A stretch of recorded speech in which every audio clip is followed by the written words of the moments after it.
जी सलाम अलैकुम, की हाल है सारे दोस्तों भाइयों, ठीक तो हो रही है। तो लो जी सर माशाल्लाह बच्चे ने मेरा भाई तसल्ली वाले ते अच्छे, बहुत ही अच्छे पट्ठियाँ पट्ठे ने।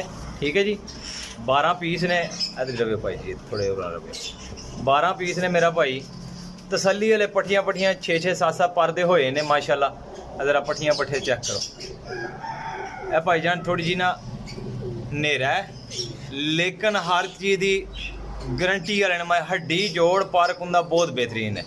ठीक है जी, बहुत ही बेहतरीन माशाल्लाह जी। 12 पीस ने ते कीमत भी बड़ी मुनासिब जी लाँगा भाइयों वास्ते। ठीक है, 12 पीस ते फाइनल 12,000 रुपया। ठीक है जी, जेड़े किसी भरा नहीं समझ भी आ जाएंगे पट्ठियाँ पट्ठे ने। ठीक है जी, वो मेरे भाई मेरे नाल राबता कर लैणगे। लोकेशन मेरी जेलम सरायलमगीर कारगो आल पाकिस्तान। नंबर मेरा 0307 1539 639 कॉल एंड व्हाट्सअप। ठीक है जी, पट्ठियाँ पट्ठे ने बच्चे ने।